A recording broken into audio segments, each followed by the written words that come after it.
सबसे पहले तो मैं बहुत शुक्रगुज़ार हूँ कि आप लोग आए। सुबह से आज सुबह कल जब पोस्टर जारी हुआ कि आज लॉन्च होना है, तो आज सुबह से और कल रात का अगर मिला ले तो करीब 12-13 दफ़ा दिल्ली पुलिस की तरफ से कॉल आया अलग अलग वजहों से कि कौन करा रहा है, क्यों करा रहे हो, कैसी रिपोर्ट है। फिर थोड़ा सा और सख्त हुए, फिर थोड़ा सा और सख्त हुए, तो एक हद हो गई। तो हमने 7वीं या 8वीं कॉल में उन्होंने पूछ लिया उनसे कि मसला क्या है, आपको बताएं। तो प्रेस क्लब बुक किया है, एक कमरे में बैठेंगे, लॉन्च होगा, चले जाएंगे अपना बात करके। तो कह रहे हैं कि नहीं, हम लोग चाहते हैं कि लॉ एंड ऑर्डर ख़राब ना हो। तो मैंने बहुत अदब से उनसे कहा कि सर, सॉरी मैडम थी वो, कि मैडम आपको भी पता होगा, मुझे भी पता है कि बगैर आप लोगों के सहयोग के दिल्ली में लॉ एंड ऑर्डर ख़राब नहीं हो सकता।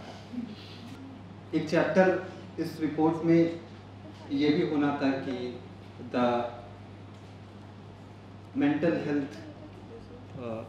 हेल्थ और इस्लामोफोबिया के ताल्लुक से, कि ये जो चीज़ें हो रही हैं उसका हमारे और हमारे हमसे जो छोटे बच्चे हैं उनके दिमागों पे क्या असर हो रहा है। अब एक बार आप खुद भी सोचने की कोशिश कीजिए कि कोई बच्चा जो 12 साल का रहा होगा 2014 में, अभी आँख खोल रहा होगा, चीज़ों को समझना शुरू कर रहा होगा कि अच्छा फलाना समाजवादी पार्टी है और अखिलेश के अब्बा मुलायम हैं वगैरह वगैरह वगैरह, वो लड़का उस ज़माने से लेकर जवानी में पहुंच गया और लगातार सुबह शाम फ़ोन पे, टीवी पे, किताब पे, बाज़ार में, घर पे अपने बारे में, अपने लोगों के बारे में, बाज़ दफ़ा अपने माँ और बाप, अपने चचा पड़ोसी को या तो मार खाते, या तो कत्ल होते, या फिर ज़लील होते देख रहा है। उसकी ज़िंदगी के हर शोबे में उसकी हर शिनाख्त पे उसको कोसा जा रहा है, गाली दी जा रही है। उस बच्चे की ज़हनियत क्या होगी? वो बच्चा हिंदुस्तान में अपना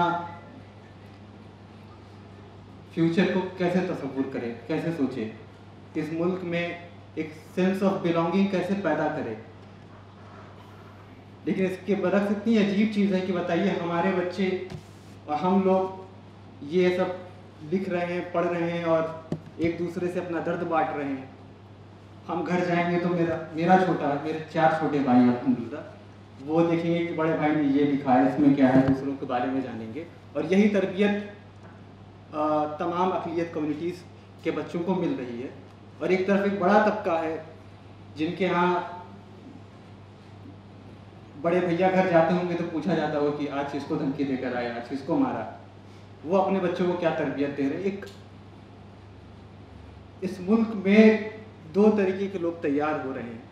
और मैं ये सोच रहा हूँ कि अभी इतना डरावना मौसम है, अब सोचिए वो बच्चे जो 12 साल 10 साल की उम्र से अपने बड़ों को ये सब जुल्म और तशद्दुद करते हुए देख रहे हैं, वो जब जवान होंगे तो उनके जहन कैसे होंगे, वो हम लोग को किस निगाह से देख रहे होंगे। तो आप पॉलिटिकल प्रिजनर्स की लिस्ट तैयार कर रही थी। 2018 के बाद से लगातार नाम बढ़ते चले जा रहे हैं पॉलिटिकल प्रिजनर्स के।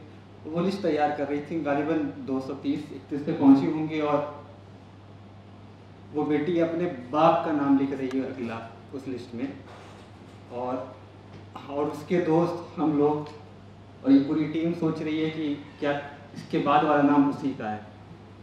तो जो मैं अर्ज़ कर रहा था कि ये हम ही लोग की कहानी है, हम सबकी ज़ाती कहानी है, वो इस ताल्लुक से है। और ये ज़रूरी है कि अमूमन मतलब ईमानदारी की बात है कि इस तरह की रिपोर्ट्स इस हॉल में हर 3 महीने 4 महीने पे एक आती है।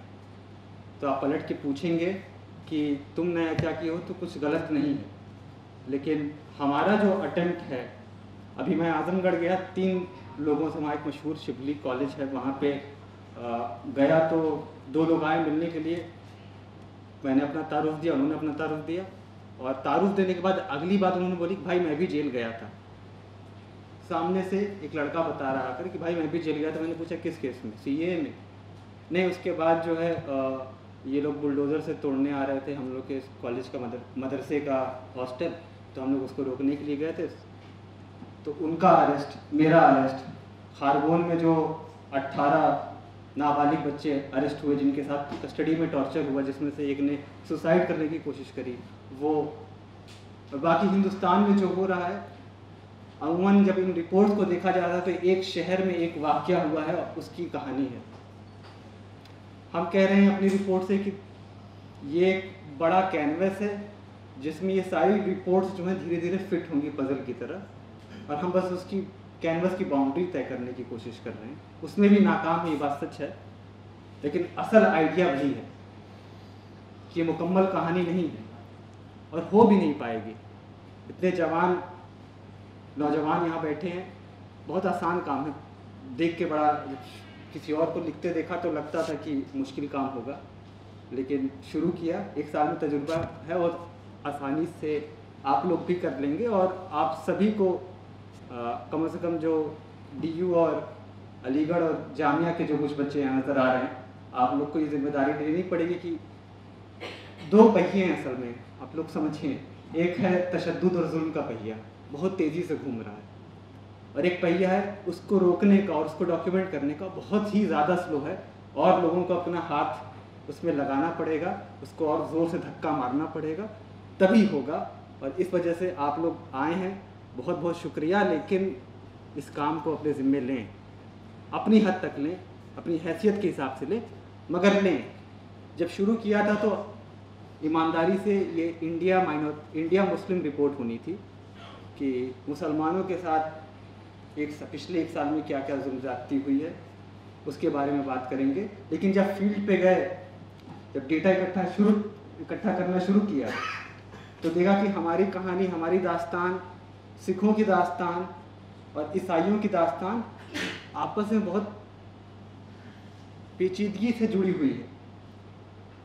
जो आदमी कल मेरे मदरसे में पत्थर फेंक के गया था, अगले दिन वो किसी चर्च में किसी और को मारने गया हुआ था। तो